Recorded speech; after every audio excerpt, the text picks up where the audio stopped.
বাহ, কি চমৎকার! কত সুন্দরভাবে করলাগুলি ধরে আছে। তবে একটা দুঃখের বিষয় কি জানেন? আমি করলা লাগিয়েছি আর হয়ে গেছে উস্তা। মানে বড় সাইজের লাগিয়েছিলাম যে করলার বীজটা, সেটাতে বড় সাইজ ছিল আর হয়ে গেছে ছোট ছোট উস্তা। তো হচ্ছে কি, রিজিকের মালিক আল্লাহ, আল্লাহ যা করে ভালোর জন্যই করে। আর এত পরিমাণে ফলন হয়েছে, একটা জায়গায় দেখেন কতগুলা। আজকে আমি যে পরিমাণে করলা হারভেস্ট করব, আমার হচ্ছে কি মানে প্রয়োজনের অতিরিক্ত হয়ে যাবে। তো দেখতেই থাকেন আমি কতটুকু করলা হারভেস্ট করছি। আর হ্যাঁ, এই করলার গাছগুলি কিন্তু একটা টবে হয়েছে দুইটা মেনলি, আর একটা আর সেইভাবে ফল দেয় না, কম সম হয়। তো মোটামুটি হচ্ছে তিনটা গাছে কম বেশি মিলিয়ে কিন্তু আমার এই পরিমাণে করলা হয়েছে।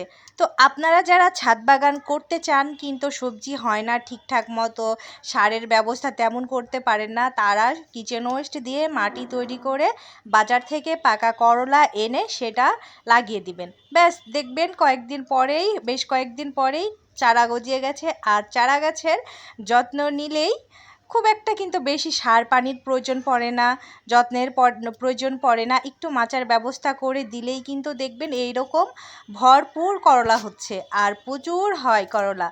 উস্তা করলা যেটাই বলেন না কেন, তো আমার মুখ থেকে কিন্তু উস্তা সহজে বের হয় না, কারণ আমি ছোট বড় সবগুলোকেই কিন্তু করলা বলি।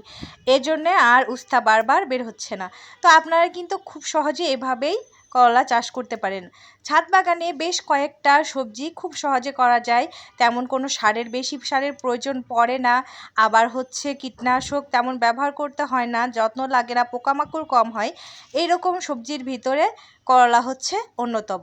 খুব সহজেই কিন্তু চাষ করা যায়। আর করলা পছন্দ অনেকেই করে না, আবার অনেকে অনেক পছন্দ করে। তো আমার ঘরে তো মাশাআল্লাহ করলা সবাই মোটামুটি খায়, ছেলেটাই শুধু এখনও খাওয়া শিখেনি, তবে বড় হতে হতে ও শিখে যাবে। আর কি পরিমাণে ধরেছে দেখছেন, একদম কি যে টাটকা ফ্রেশ। আমি এই টাটকা ফ্রেশ সবজিগুলি নিতে এসেছি ঠিক রান্নার আগ মুহূর্তে। করলাগুলি তুলবো, বাসায় যাব, কাটবো, তারপরে রান্না বসিয়ে দিব।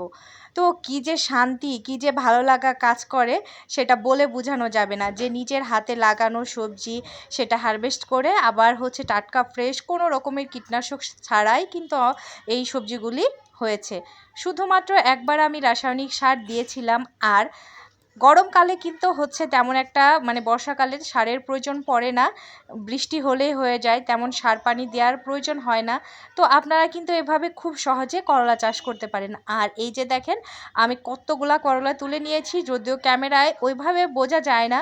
প্রায় আধা কেজি মতো আমার করলাগুলি হয়েছিল, বেশ অনেকটাই হয়েছে।